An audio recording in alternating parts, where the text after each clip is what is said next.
బన్నీవాసు గారు గీతా ఆర్ట్స్ అంటే family entertainer ఉంటుంది, బట్ అక్కడ హీరో శ్రీ విష్ణు గారు కొంచెం అడల్ట్ కంటెంట్ కూడా ఉంటుంది, అంటే జోక్స్, డబుల్ మీనింగ్ డైలాగ్స్ కావచ్చు అట్లాంటివి. సో ఈ రెండు ఎట్లా మిక్స్ చేశారు?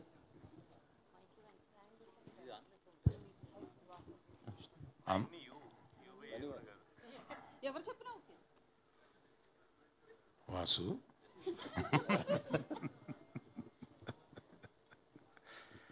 అందులో అంత డబుల్ మీనింగ్ డైలాగులు ఏం లేవమ్మా, నాకేం కనపడలేదు. నేను ఇందులో ఉన్నాయనట్లేదు, శ్రీ విష్ణు గారిది లాస్ట్ 3-4 మూవీస్ చూస్తే ఎక్కువగా డబుల్ మీనింగ్ డైలాగ్స్ ఉంటాయి. సో మీది చూస్తే ఫ్యామిలీ ఎంటర్టైనర్ ఉంటాయి మీ మూవీస్ అన్ని. రెండిట్లో ఎలా మిక్స్ చేశారని అడిగాను అంతే. నేను ఆయన ప్రీవియస్ సినిమాలు చూడలేదు. విష్ణు గారు ఒక్కోసారి అబద్ధమే ఆన్సర్ అవుద్దమ్మా. విష్ణు గారు, ఇది లాస్ట్ సినిమా కొంచెం ఏంటంటే ఎక్స్పెరిమెంటల్ జోనర్లో చేశారు మీరు. విష్ణు ఇప్పుడు మళ్ళీ మీ రెగ్యులర్ ఒక స్ట్రెంత్లోకి వచ్చినట్టు అనిపిస్తుంది. ఏంటంటే ఈ ఎక్స్పెరిమెంటల్ జోనర్స్ రిస్క్ అని అర్థమైందంటారా? లేదండి, యాక్చువల్లీ అది రిలీజ్ టైంకి సగం సినిమా దాకా షూట్ కూడా అయిపోయింది. సో ఎప్పుడు నేను కొంచెం అహెడ్గానే ఆలోచిస్తాను, నా సినిమాలు కూడా అలాగే ఉంటాయి. అంటే మీరు జాగ్రత్తగా చూస్తే ఒకసారి వెనక్కి వెళ్ళిన సినిమాలన్నీ కూడా ఒక 5 ఏళ్ళు 10 ఏళ్ళు ముందుకి రావాల్సిన సినిమాలు మీడియా మిత్రులు చాలామంది చెప్పేవారు, ముందే చేసేవాడిని. కంటెంట్ ఇప్పుడు అందరూ చేస్తున్నారు. సో దాన్ని ఎలా ఎప్పుడు ఏది ఇవ్వాలనేది ఒక ఐడియా మనకే ఉంటుంది కదా, ఐడియా ప్రకారం చేసుకుంటూ వెళ్ళిపోతున్నాను అంతే. దీనికి ప్రత్యేకంగా ప్లానింగ్ అలా ఏమీ లేదండి. స్వాగ్ చేసేటప్పుడే సింగిల్ కూడా షూట్ కూడా చేసాం, చాలా మటుకు 30-40% అయిపోయింది అప్పటికి.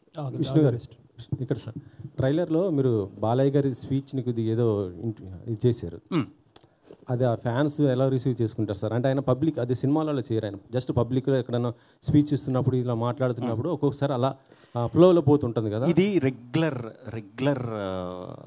ఏమంటారు దాన్ని, ఇప్పుడు మనం ఏరియాలో ఉండే పిల్లలు సింగిల్స్ కాదండి, ఇది వాళ్ళు very much related into cinema, cricket, ఇవన్నీ రెగ్యులర్గా చూస్తారు కదా. చూసేవాళ్ళు అందరూ కూడా సరదాగా ఫ్రెండ్స్ కూర్చున్నప్పుడు హీరోల్లాగా మారుతారు, మీకు తెలిసే ఉంటుంది. ఒక 2 వేసిన తర్వాత హీరోల డైలాగులు చెప్పటాలు, డ్యాన్సులు చేయటాలు వెరీ కామన్ అది. సో బాలయ్య బాబు గారిది మీరు పట్టారు, ఇంకా చాలామంది హీరోల రెఫరెన్స్లు ఉంటాయి దీంట్లో 100%. కానీ నేను చెప్దాం అనుకునేది ఏంటంటే, బాలయ్య బాబు గారిది ఎవరు చేసినా కామెడీ అవుతుంది. అది బాలకృష్ణ గారు ఒక్కరికి చెల్లింది, అంత పవర్ఫుల్గా చేయటం, అది చేయటం. ఆయన ఎప్పుడు మనం ఏం చేసినా మనకు అలా అనిపిస్తుంది.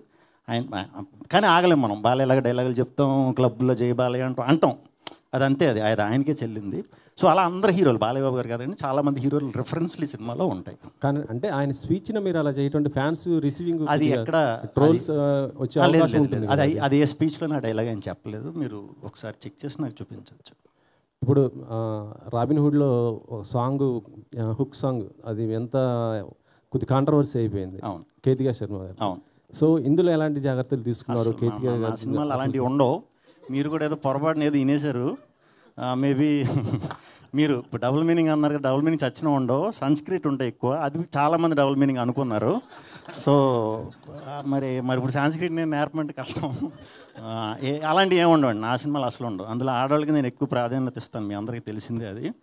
సో ఏమి ఉండవు, అలాంటి సాంగ్స్ ఏమి లేవు.